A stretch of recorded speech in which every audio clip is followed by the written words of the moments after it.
우리 예수 믿어서 지금 이 시간 예배하고 있는 거잖아요. 할렐루야. 우리 성도님들, 예수 믿어서 좋아요, 행복해요? 같은 거예요. 같은 건데. 그렇다면 예수 믿는 게 어려워요, 힘들어요? 예수 믿는 거 쉽지 않아요. 정확하게 말하면 예수님 말씀대로 사는 게 그렇게 쉽지가 않아요. 원수도 사랑하라고 그러셨어요. 70번씩 용서할 때 70번씩 7번이라도 용서하라고 하셨어요. 마음으로라도 음욕을 품지 말라고 그러시네요. 나는 죽고 예수로 살래요. 우리도 그러고 싶어요. 그런데 그게 우리 마음대로 안 돼요. 우리가 말씀대로 살지 못할 때에 자주 애용하는 말씀이 있어요. 마음은 원이로되 육신이 약하도다. 사실은 이게 우리의 현주소예요. 하고 싶은데 잘 안 되는 거예요. 그러다 보니까 많은 그리스도인들이 예수님을 믿으면서 죄책감에 매여 있습니다. 예수 믿는 게 정말로 좋은데 어딘가 모르게 나를 괴롭게 하는 거예요. 구원받은 게 너무나 감사한데 구원의 백성답게 살지 못해서 또 늘 죄송스러운 거예요. 오늘 우리는 마태복음 5장 1절에서 10절 말씀을 읽었습니다. 소위 팔복이라고 불리우는 말씀이에요. 오늘 이 본문을 포함해서 마태복음 5장, 6장, 7장 전체를 이렇게 불러요. 산상수훈이다.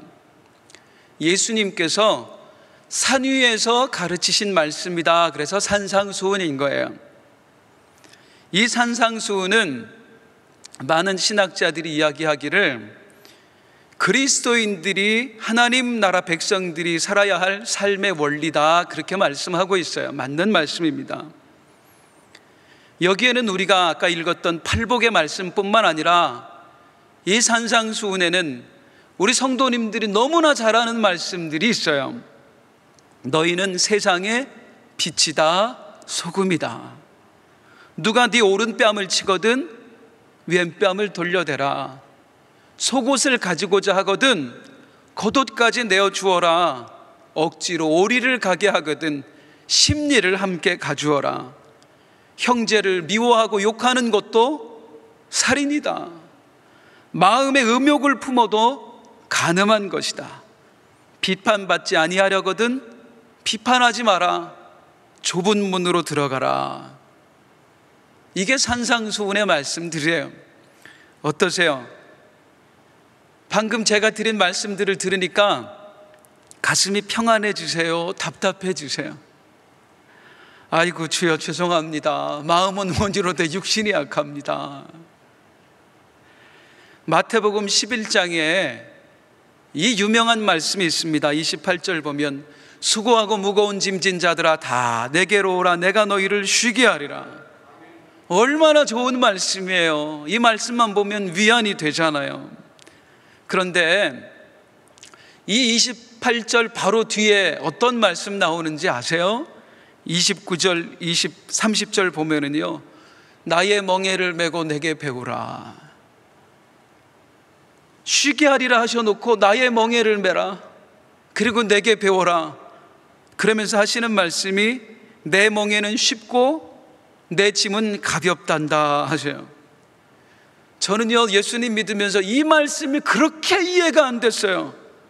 성도님들 어떠세요? 정말로 세상의 멍에보다 주님의 멍에가 가볍던가? 매기가 쉬워요? 주님의 짐을 지는 게 세상의 짐을 지고 사는 것보다 가볍던가요? 세상의 멍에는 성경을 빗대어 말하면 뭐냐면 오른뺨 맞으면 같이 때리는 게 세상의 멍에예요. 그런데 주님이 지라고 하는 멍에는 오른뺨 맞으면 왼뺨도 돌려대라는 거예요. 세상의 짐은 어떤 거냐면 누군가 미웠어요. 그래서 그 사람을 정말로 해쳤어요. 목숨을. 그래야 살인이에요. 그런데 주님의 짐은 있잖아요. 아무것도 안 했어요. 마음으로 미워하고 그저 입술로 욕했을 뿐이에요. 그래도 살인이래요. 냉정하게 말해서 세상의 멍에를 매는 것보다 주님의 멍에를 매는 게 훨씬 어려워요. 세상이 지어지는 짐보다 주님이 지어지는 짐이 훨씬 더 무거워요. 그래서 우리가 가끔 예수 믿으면서 속으로 하는 말들이 있습니다. 아휴, 예수님만 아니면 진짜 그냥 저거 그냥 너 죽었어. 너 진짜 나 가만 안 둬 그냥. 그런데 그럴 수 없어요.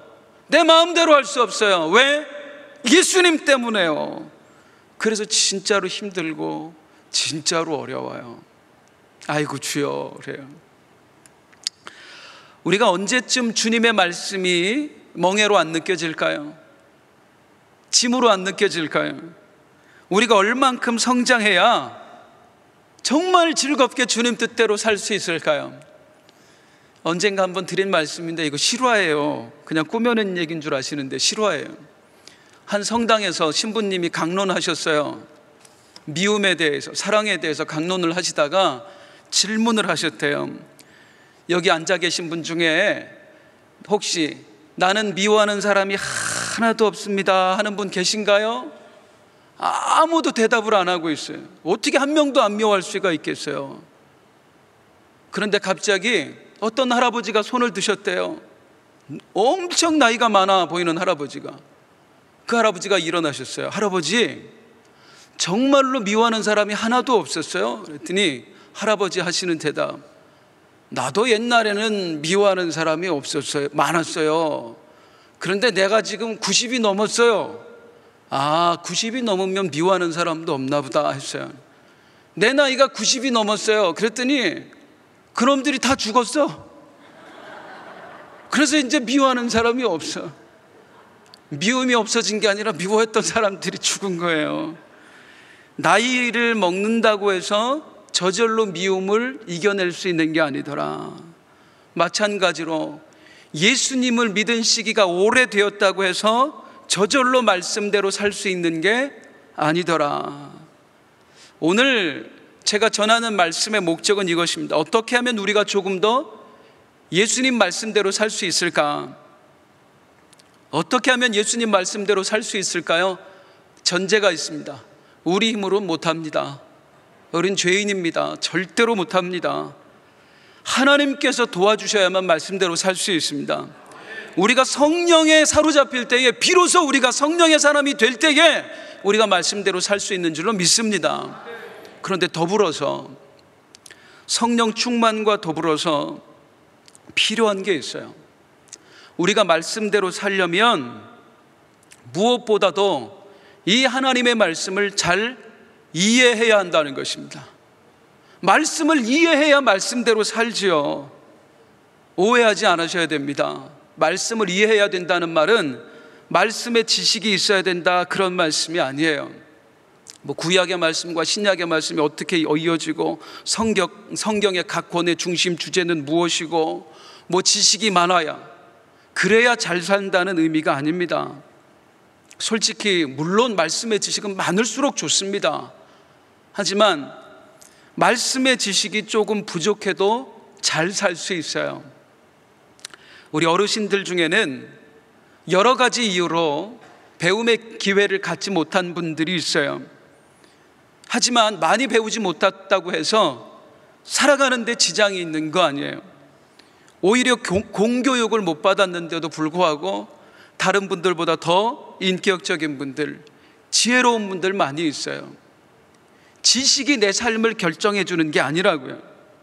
말씀을 잘 이해해야 한다 할 때에 이 이해는 지식적인 이해를 말하는 게 아닙니다. 그럼 무슨 의미냐? 이 하나님 말씀에 담긴 하나님의 마음을 잘 알아야 된다는 거예요. 우리 담임 목사님 늘 설교의 중심이 그거잖아요. 하나님의 마음이 무엇인가? 우리가 하나님의 마음을 알아야 하나님의 뜻대로 살아갈 수가 있는 줄 믿습니다. 이스라엘 백성들 한번 볼까요? 이스라엘 백성들보다 성경 지식이 많은 사람은 어디가 있어요? 모세 오경을 거의 줄줄 외울 정도예요. 그런데 범죄했어요. 하나님을 버리고 우상 숭배의 길로 빠져버리고 말았어요. 그런 저들을 향한 탄식, 그 말씀의 지식이 풍부했음에도 불구하고 우상 숭배의 범죄에 빠졌던 그들을 향한 하나님의 탄식이 무엇입니까? 이 백성이 하나님을 아는 지식이 없어 망하는도다. 그 하나님을 아는 지식이 성경 지식이던가요? 아니에요. 하나님을 아는 지식이 없다는 말은 하나님의 마음을 모르더라, 그 말이에요. 왜 하나님께서 이 말씀을 하셨는지, 왜 하나님께서 우리에게 율법을 주셨는지, 왜 하나님께서 제사를 드리라고 하셨는지, 말씀에서 하나님의 마음, 하나님의 의도를 전혀 알지 못했다는 거예요. 그걸 하나님을 아는 지식이 없었다, 그렇게 표현하는 겁니다. 이스라엘 백성들은요, 성경 지식은 많았지만 하나님의 마음은 몰랐어요. 그래서 그들은 늘 하나님을 섬기는 게 짐이었습니다. 괴로움이었습니다. 율법을 지키는 게 너무 힘든 거예요. 제사를 드리는 것도 늘 짐인 거예요.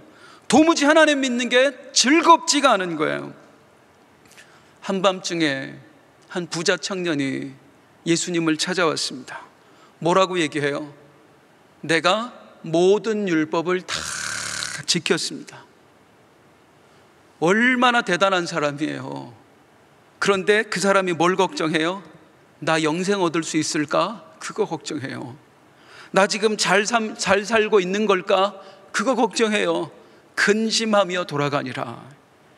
하나님의 마음을 모르면은요, 율법도 말씀도 다 짐입니다. 버거움입니다. 다시 오늘 본문의 이야기를 생각을 해볼게요. 마태복음 5장에서 7장이 어떤 말씀이라고요? 산상수훈이에요. 이 주옥 같은 말씀이 하나님 나라 백성의 삶의 원리가 우리에게 멍해가 되는 거예요. 때로 짐이 되는 거예요. 아이고, 주님은 나보고 세상의 빛이라고, 빛이 되라고 하셨는데 나는 여전히 예수를 믿어도 이 모양이니, 아이고, 미워만 해도 살인이라고 하셨는데 오늘도 또 살인을 저질렀네. 내가 너희를, 진리가 너희를 자유케 하리라, 내가 너를 쉬게 하리라 하셨는데 이 말씀에서 자유를 얻는 게 아니라 쉼을 얻는 게 아니라 늘 부담만 갖고 늘 죄책감만 들어가는 거 있죠. 그러면 정말로 우리 주님께서 그러라고 이 말씀을 주셨겠는가? 부담 가지라고, 죄책감에 매여 살라고? 아니요. 진리가 너희를 자유케 하리라. 하나님의 말씀은 우리를 자유케 하신다니까요. 아멘. 죄의 속박으로부터가 아니라 모든 것에서 우리를 자유롭게 하시는 줄로 믿습니다. 내 말씀대로 살아. 쉬워, 가벼워. 주님이 하신 말씀이잖아요. 이유가 있을 것 아닙니까? 주님이 가볍다고 했으면 우리는 무겁게 느끼지만 주님이 가볍다고 했으면 가볍다고 하신 이유가 있을 거 아니에요. 할렐루야. 오늘 그걸 알아볼 거예요. 산상수훈에 담긴 우리 하나님의 마음이에요. 어쩌면 이 산상수훈에 담긴 하나님의 마음을 우리가 조금 더 깊이 알게 되면 말씀대로 살 수 있겠구나 하는 용기가 조금 더 생길 수 있을지 모르겠습니다. 예수님의 말씀대로 사는 게 부담만이 아니라 즐거움이 되고 행복이 되고 그런 역사가 이 시간 일어나길 주님의 이름으로 축원합니다. 저는요, 아주 어려서부터 유치부 때부터 장로교회, 보수적인 교회를 다녔습니다. 제가 주일학교에서 들었던 말씀은 늘 이런 말씀이에요. 목사님들은 안 그러셨어요. 선생님들이 그러셨어요. 거짓말하지 마, 너 지옥 가. 예배 빠지고 놀러가면 니네 다리 부러진다. 기도 시간에 눈 뜨지 마, 장님 돼. 정말로 장님 될까 봐 한쪽 눈만 떴어요, 제가. 니네 11조 안 하고 하나님 앞에 앞으로 충성 안 하면 천국 가서 면류관 다른 사람 다 쓸 때 니들 개털 모자 쓰고 다닌다. 그러니까 어려서부터 예수 믿는 게 어땠느냐면은요, 무거운 짐을 나 홀로 지고 견디다 못했으라. 재미가 없어요. 애들하고 노는 것만 재밌지 예배도 재미가 없어요. 기도하는 것도 재미가 없고요. 그 중에서도 대표적으로 저를 학창시절 힘들게 했던 하나님 말씀은 산상수훈이었습니다. 아이고, 나 또 살인 저질렀네. 아이고, 또 간음 저질렀네. 뭐 사춘기 때는 매일 간음이야. 매일. 그냥 나 같은 놈은 분명히 천국 가면 개털 모자 쓰고 다닐 거야. 천국 가는 게 기대가 되는 게 아니라 부담되는 거 있죠. 걱정되는 거 있죠. 아이고, 이 모자를 바꿔야 될 텐데.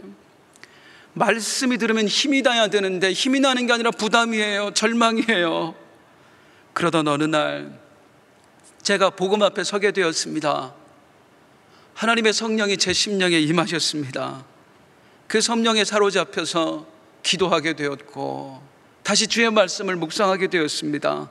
그런 가운데에 어느 날 주의 말씀이 다른 눈으로 봐지는 거 있죠. 하나님이 이런 마음이셨구나. 이런 의도로 이런 말씀을 주셨구나. 이전과 보던 똑같은 말씀인데 그 똑같은 말씀이 전혀 다른 색깔로 보이는 거예요. 예전에는 검은색, 빨간색, 그랬다면 지금은 하얀색, 노란색 바뀌어졌어요.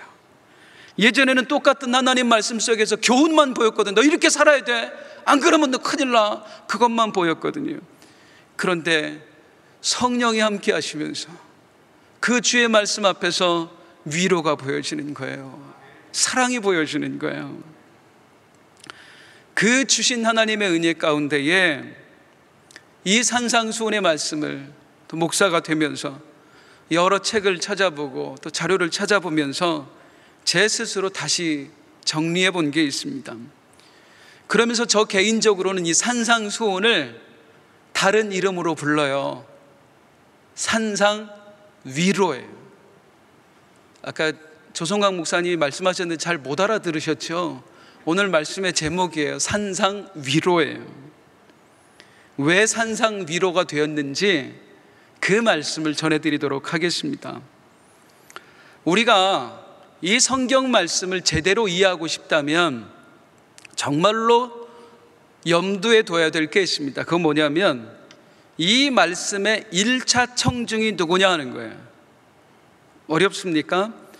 지금 예수님께서 이 말씀을 하셨는데 직접 그 자리에서 그 말씀을 듣고 있는 사람들이 어떤 사람이냐, 이게 정말로 중요해요.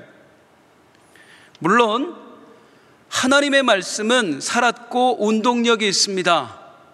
알파와 오메가가 되십니다. 우리 하나님의 말씀은 시간을 초월합니다. 오늘 낮에도 말씀을 들었지만 아브라함의 이야기가 곧 나에게 하시는 이야기예요. 할렐루야. 그렇지만 그럼에도 불구하고 때로는 누구에게 하셨는지를 명확하게 이해할 필요가 있다고요. 예를 들어 사도 바울이 얘기했어요. 디모데에게 포도주 좀 마셔라 그랬어요. 왜 그랬어요? 디모데가 위장병이 있었거든요. 근데 그 당시엔 특별한 약이 없잖아요. 그런데 그 포도주가 소화제 역할을 했어요. 그러니까 사도 바울이 디모데야 포도주 좀 마셔라 그랬어요. 그런데 이걸 디모데 이야기를 쏙 빼고 내 이야기로 갖다 놓으면 호승아 포도주 좀 마셔라 그렇게 된단 말이죠.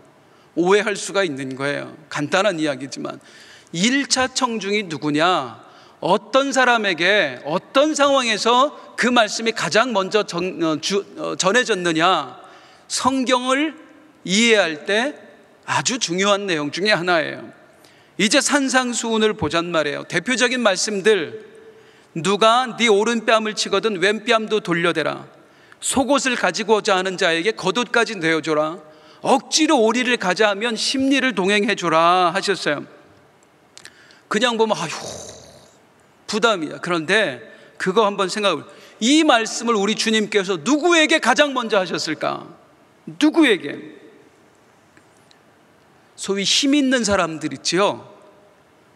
권력 행사를 누군가에게 할 수 있는 사람들, 그런 사람들에게 누가 네 오른뺨을 치거든 하진 않으셨을 거 아니에요.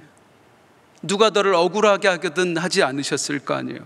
오히려 반대되는 사람, 힘없는 사람들, 억울한 사람들, 이 말씀 그대로 오른뺨 맞고 사는 사람들, 속옷 뺏길 위기에 처한 사람들, 억지로 누군가에게 끌려다니는 사람들에게 하신 말씀 아닐까 싶은 거예요. 정말로 그럴까? 산상수훈의 도입부를 보겠습니다. 마태복음 5장 1절입니다.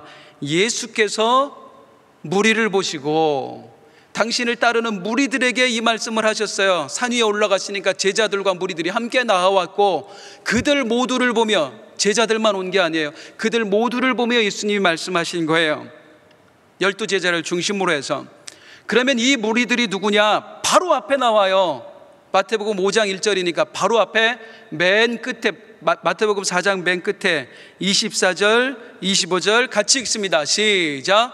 그의 소문이 온 수리아에 퍼진지라 사람들이 모든 앓는 자 곧 각종 병에 걸려서 고통당하는 자, 귀신 들린 자, 간질하는 자, 중풍병자들을 데려오니 그들을 고치시더라. 갈릴리와 데가볼리와 예루살렘과 유다와 요단강 건너편에서 수많은 무리가 따르니라. 예수님이 가시는 곳마다 수많은 사람들이 따라왔어요. 그런데 그 말씀 한 사람 한 사람들이 어떤 사람이에요?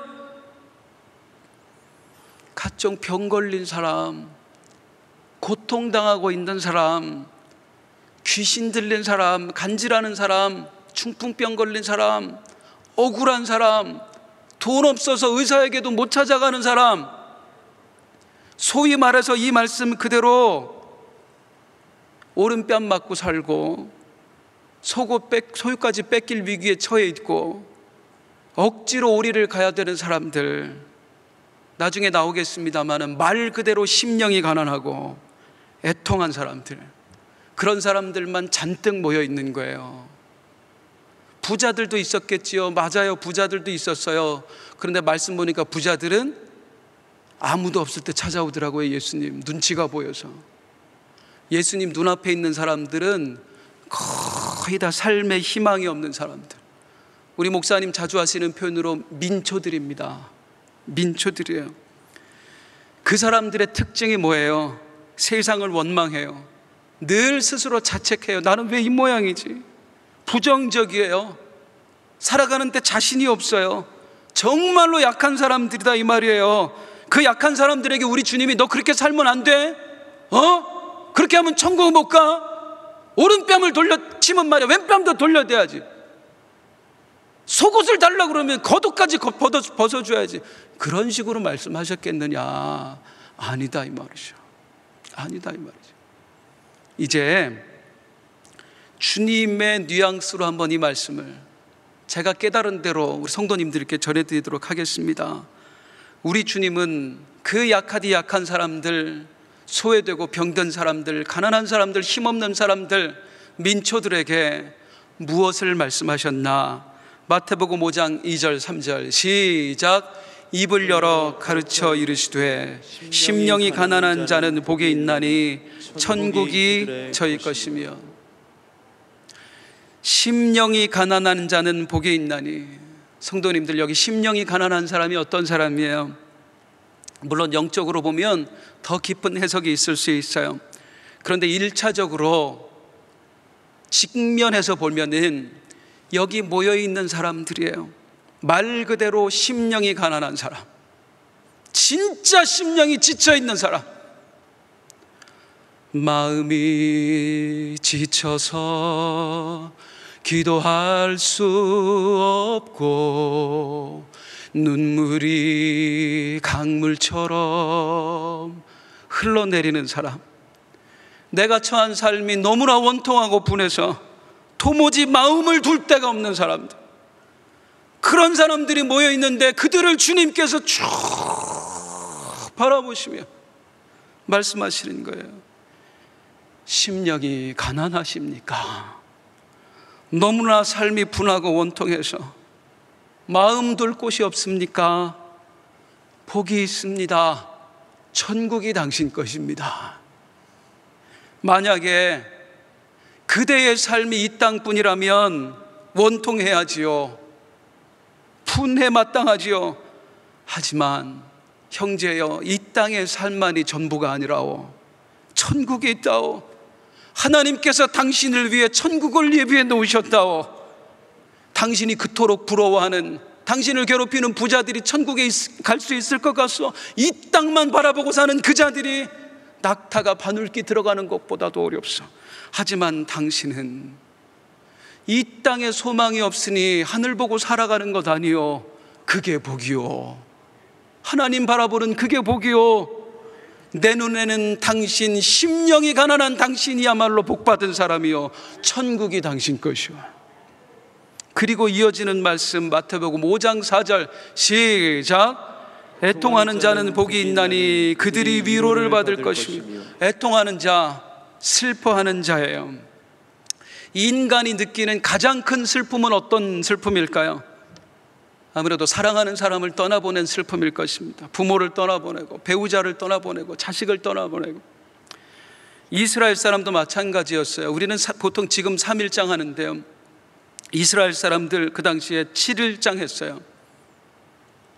내 가족을 떠나보내면 유족들이 생업을 멈추고 7일 동안 조문객을 받아요. 그리고 사람들로부터 위로받았어요. 그런데 이 위로주고 위로받고 하는 거에 전혀 해당 사항이 없는 사람들이 당시에 있었네요. 극빈층의 사람들이요. 하루 벌어 하루 먹고 사는 사람들, 아니 매일 굶다시피 하며 사는 사람들.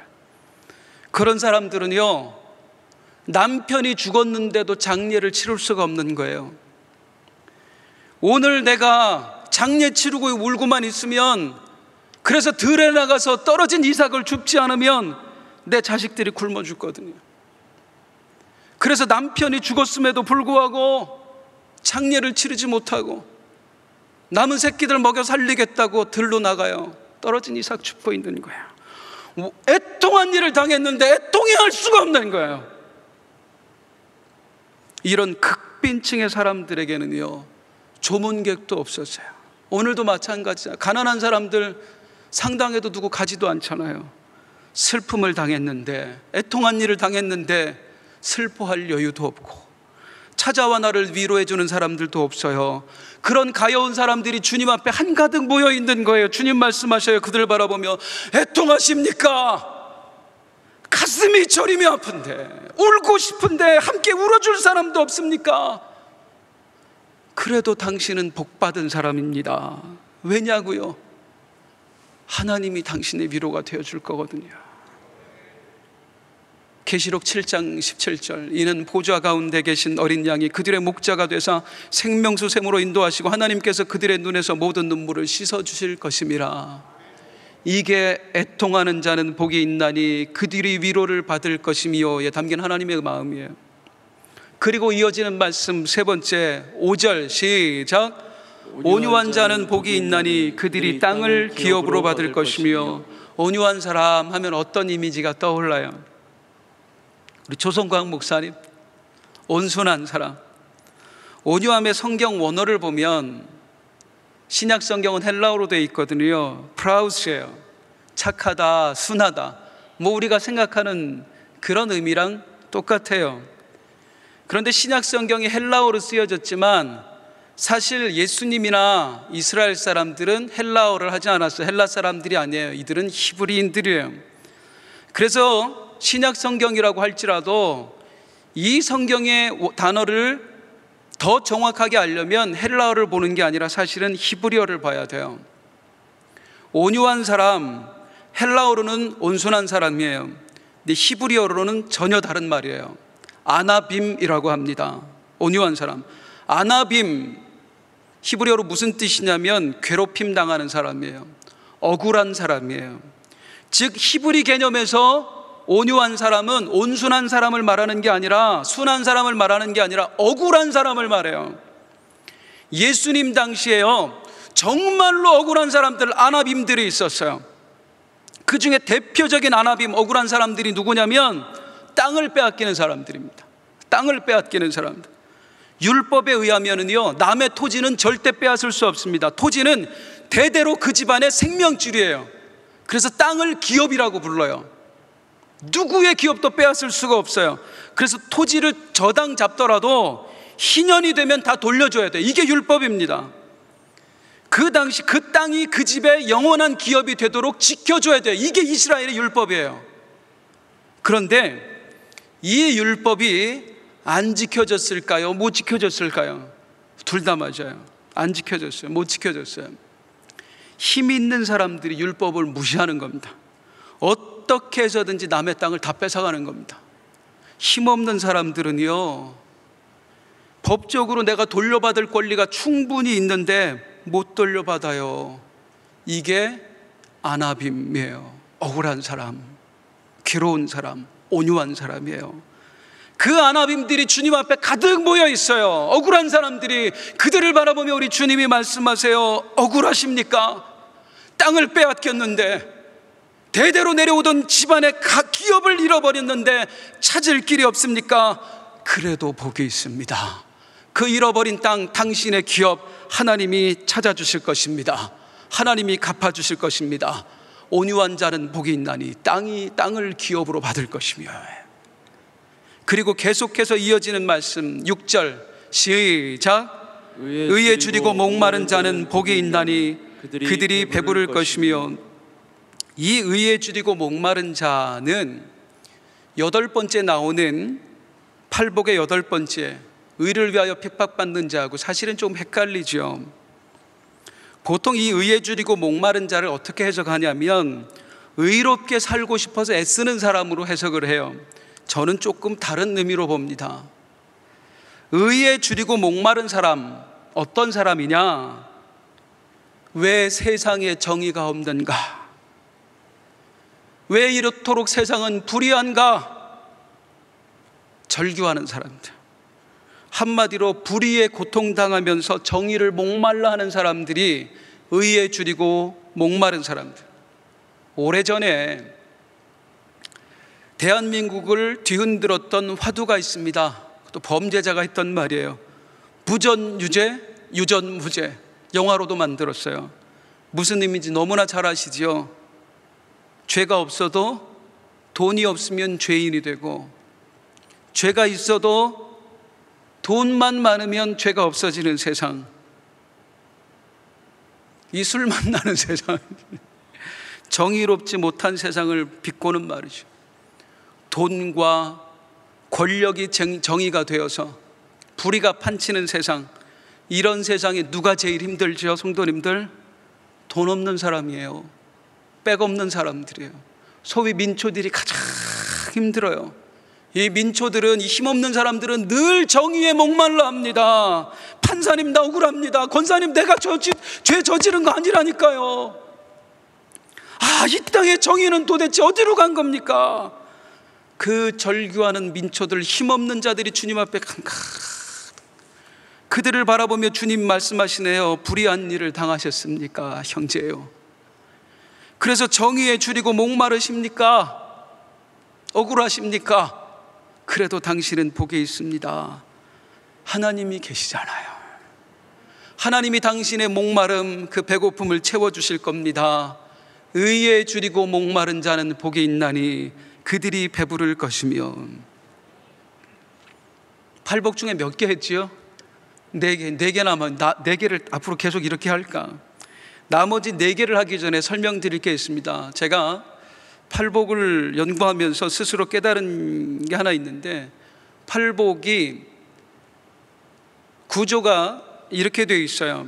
저는 팔복을 크게 2단락으로 봐요. 앞에 4개의 복과 뒤에 나온 4개의 복은 조금 차이가 있다.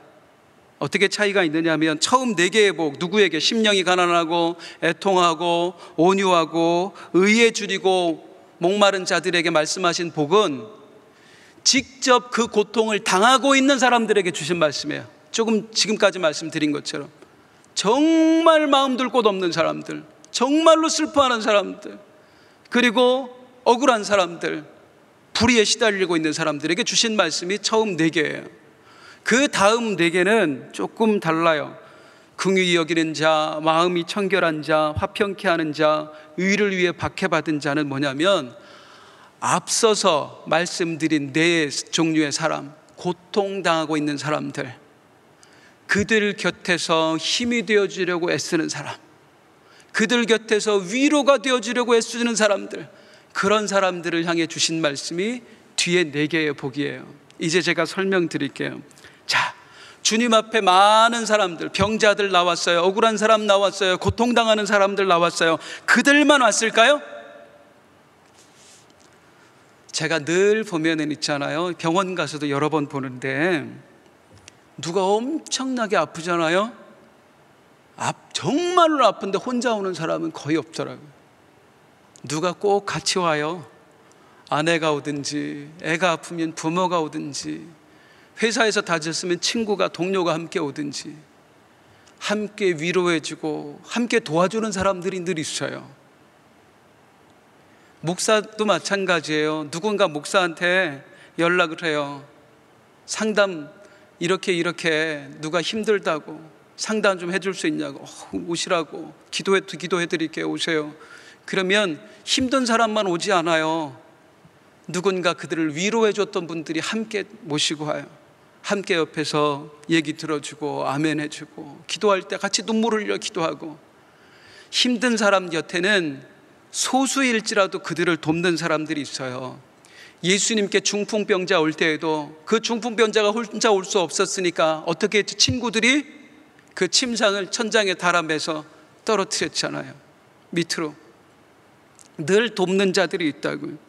심령이 가난한 사람, 애통해하는 사람, 온유한 사람, 억울한 사람, 의에 줄이고 목마른 사람, 이런 사람들 곁에 그들의 위로가 되어주는 사람들도 함께 있는 거예요. 주님 앞에.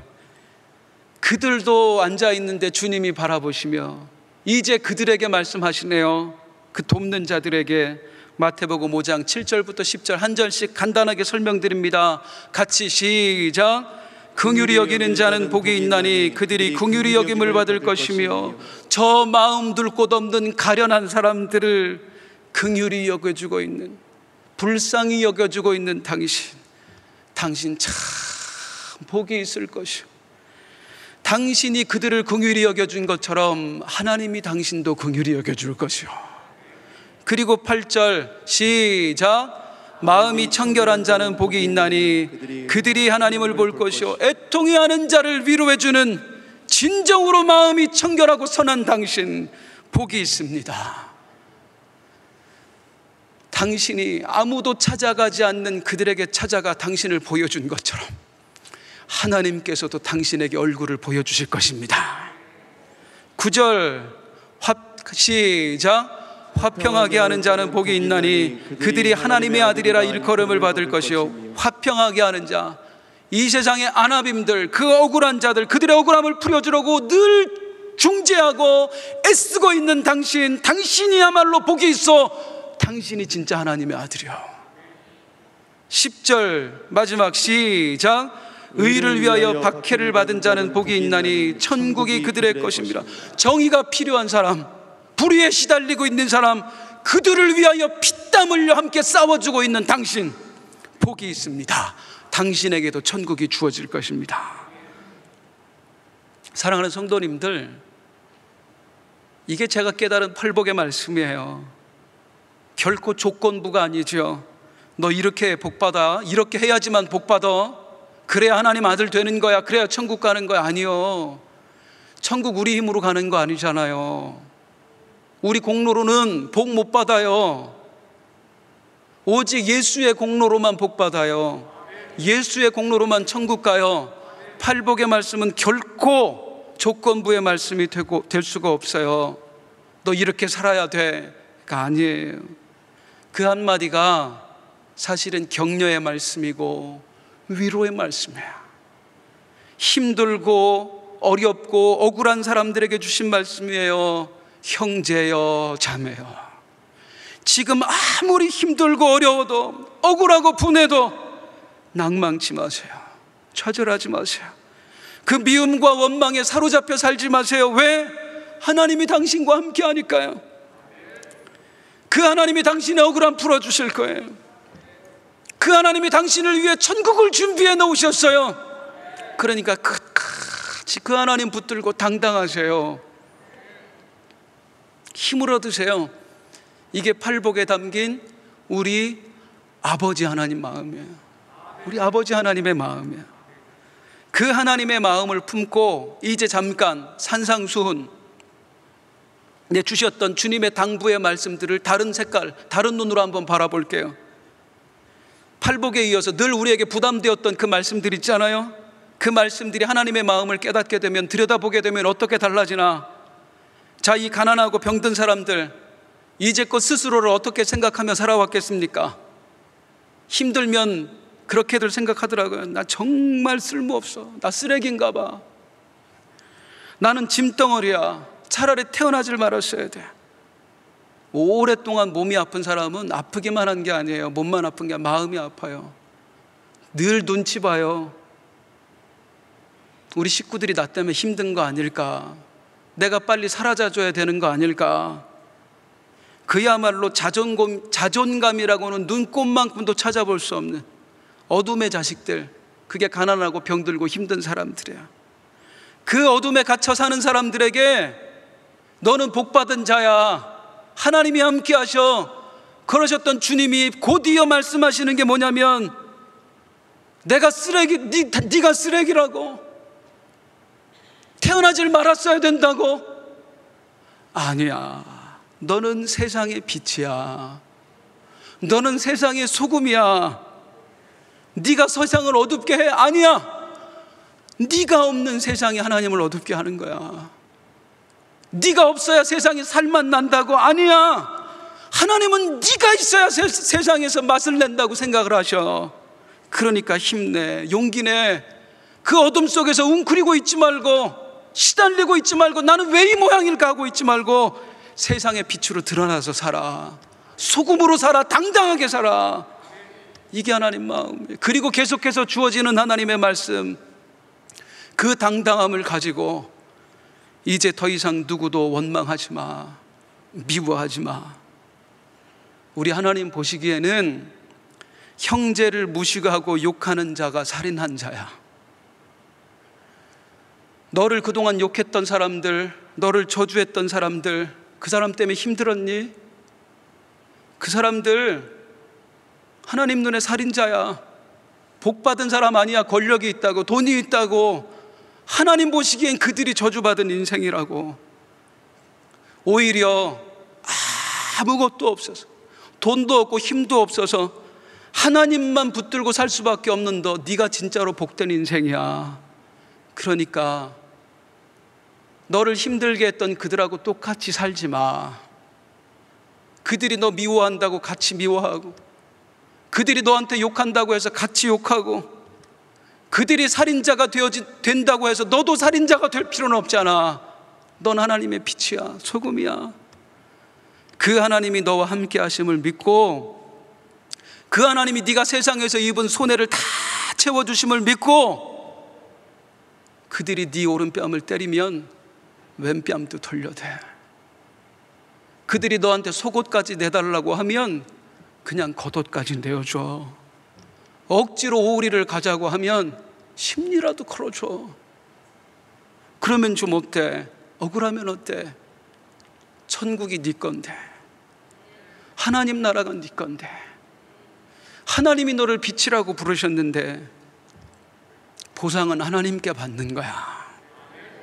이게 산상수훈이에요. 그래서 저는 산상수훈을 산상위로라고 불러요. 팔복의 말씀, 산상수훈의 말씀은 조건부의 말씀이 아닙니다. 이렇게 살아야 돼, 다그치는 말씀이 아니에요. 성도의 의무를 강조하는 게 아니에요. 하나님의 위로예요. 우리 아버지가 주시는 만져주심이에요. 어떤 사람들에게, 세상에서 뺨 맞고 사는 사람들에게, 더 이상 빼앗길 것이 없어 속옷마저 빼앗겨야 될 처지에 놓인 사람들에게, 억지로 누군가의 짐을 지고 힘겹게 걸어가고 있는 사람들에게 살아갈 용기를 주시고 살아갈 힘을 주시려는 우리 주님의 배려예요. 너 이렇게 살지 마가 아니라, 내가 너와 함께하니 괜찮아, 그렇게 살 수 있잖아. 용기가 나지 않습니까? 왜 우리가 주님 말씀대로 살아야 돼요? 그래야지 천국 가니까? 아니에요. 주님 말씀대로 살아야지 복 받으니까? 아니에요. 이미 나에게 천국이 주어졌으니까요. 이미 내가 복 받은 사람이니까요. 그런 사람들에게 말씀대로 사는 게 어떻게 부담일 수가 있습니까? 우리 그리스도인들에게는, 우리 천국의 사람들에게는 말씀대로 사는 게 특권입니다. 우리만이 누릴 수 있는 참 복인 줄로 믿습니다. 그런 의미에서 우리 마태복음 11장 28절 30절 다시 한번 주님의 마음으로 읽어볼까요? 시작. 수고하고 무거운 짐진 자들아 다 내게로 오라. 내가 너희를 쉬게 하리라. 나는 마음이 온유하고 겸손하니 나의 멍에를 메고 내게 배우라. 그리하면 너희 마음이 쉼을 얻으리니 이는 내 멍에는 쉽고 내 짐은 가벼움이라 하시니라. 정말로 주님의 멍에가 쉽게 느껴지십니까? 아멘. 주님의 짐이 가볍게 느껴지십니까? 고백해요. 주님 감사해요. 주님 바라보고 살게요. 주님 사랑 붙들고 주님 가신 좁은 길 걸으면서 그 십자가의 길 걸으면서 감사하며 살게요. 우리 아까 불렀던 찬송 다시 하는데요, 제가 두 번째 부를 때는 후렴구를 조금 바꿨어요. 내게도 주소서 내가 복을 받기 원하네. 이게 마음에 안 들어서 제가 좀 바꿨습니다. 복 받았는데 뭐 복을 자꾸 달라고 그래요.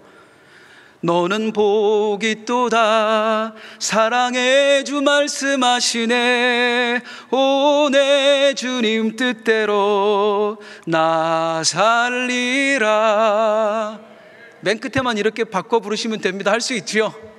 다시 한번 주님의 마음을 가슴에 품고 그 사랑을 가슴에 품고 우리 찬양 다시 하겠습니다. 우리 찬양팀도 올라와서 함께 불러요.